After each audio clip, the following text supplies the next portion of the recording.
Plot twist. You asked for it. Speaking your mind so hard you practically begged for it. I see you, Eminem. You don't know what to do, and so you've taken a stand in the way you do you, but we read the same books, gotten the same dirty looks, because people like you and I, we speak our minds, and so that makes us crooks. Because we steal ignorance from beneath people's feet, make them look in the mirror and see those things they don't want to believe. So before I get to my question, let's get one thing straight. I do not support Trump, so let's not take it that way. But unlike the rest of your fans, I will be brave and walk myself up to that line that you drew the other day. Because I realize I've been silent way too long. I've been watching this all unfold, and I thank you for sounding the gong. But we gotta wait. We need someone around who's not so focused on hate.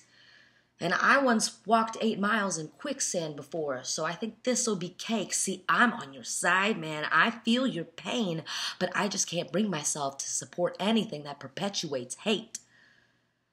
See, my question for you lies in the picture that you've painted. And the weight of your anger means the country's been tainted. But what are your words going to do to inspire the changing? When they're searing, full-fearing, all laced with your greatness, but stacked with profanities, drawing violent fantasies of misguided vanity. I'll say it, you're manifesting calamities of our own realities. And I'm only 24, but I lost my sanity long before I started listening to your raps in the low-riding 19s in a Benz with my dad, because my mom liked blaming your words for when I was bad. She could not understand how important you were to me not blowing this popsicle stand, because I could lose myself in the web of your angry words, man. Honestly, you're a hero of mine. Think you could be my Clyde? If we flip the script and do it different this time? See, I need to thank you for your anger and wit. It gave me a home when I wanted to quit. It definitely made me feel not so alone for a bit, because everyone loves to throw anger on me because I come off a little too passionately. But that's the only thing that makes me Madeline. And that's me. Instead of embracing humanity, we're hating on all we can't see behind keyboards and screens. And I don't really eat meat, but even sometimes I've got beef that I gotta tweet. And you know what I learned? People are mean, especially when they don't know all that it means, especially when they can just say anything they so please, because the First Amendment's gonna protect our free speech. But that means our hate and poison. It's educated free speech that's the dangerous foreigner, because everything needs to be so politically correct, even if it's historically adept. We're censoring characters from our parents' basements. Let's face it, we forgot how we got here. We ignore that we chased this. Funny.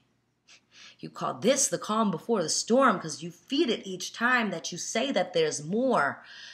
And there are billionaires building bunkers because even they're so unsure, because look around, we found ourselves in 1984, where the government has us believing we're fighting some kind of war for peace. Excuse me. What? Fighting for peace? Isn't that doublespeak? Thought police? We're scared at the story that's unfurled because it sounds a lot like Brave New World. And you know, I don't want to give him more of a spotlight, more of a soapbox, even more of a hard night, because he's not worth my time or energy or fear for the walls and the horrible strings that he pulled this past year.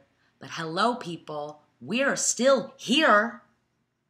Giving him attention. We're keeping him standing because we're laughing at comments about his self-tanning. Say what you want about how he's not your president, but the very fear of him is what's kept him relevant. I think by now he sees that handling it civilly would have been throwing the race that Tuesday to his friend Crooked Hillary. He didn't want this, I don't think. He was provoked is the thing. So the snake oil salesman comes back with a new American dream. Today, what does that even mean? Divorced at 34, pawning the ring, white picket fences that hold on in the things that we think could pull the tar off our wings. It's only a matter of time before the rebellion. But haven't we learned revolutions are so last millennium. Hate never solved a problem in history. It was always love and art and humanity. And Marshall, I think if it was just you and me, and we were in my studio talking about all of these things, I think you and I, we'd see eye to eye. I think you'd feel what I'm saying, even tell me I'm right. Because you know firsthand how strong love can be. Don't get me going about your words on Haley.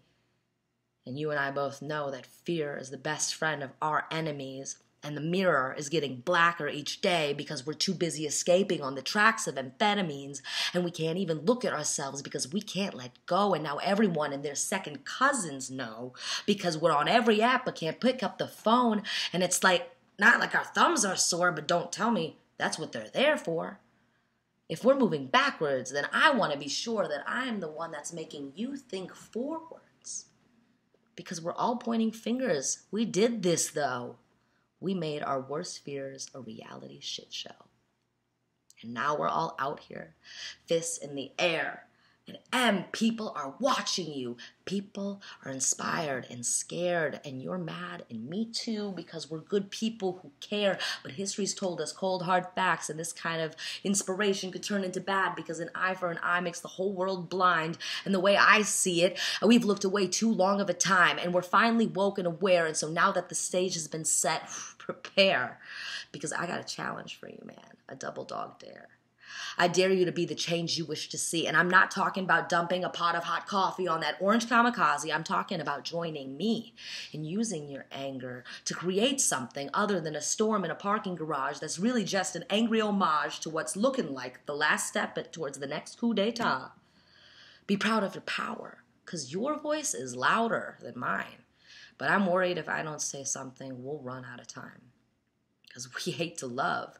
So we're the only things in the way of us. And legend has it that we know the way. So let's act like we believe in the world we dream of every day. Sure, we fucking hate Trump and his fake news and that hair, but we've heard enough, and I'm gasping for air. We're drowning in hate, complaints, and our thoughts when we have the power to just turn it all off. So let me be the first to say, thank you, President Trump, for the dirty game that you play. Like Eminem, it triggered me in some type of way. So instead of declaring war on who's caring more, I said, I'll be brave. I'll step up to the plate.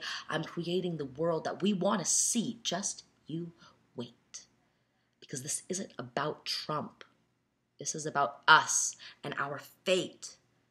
And I believe we will be great.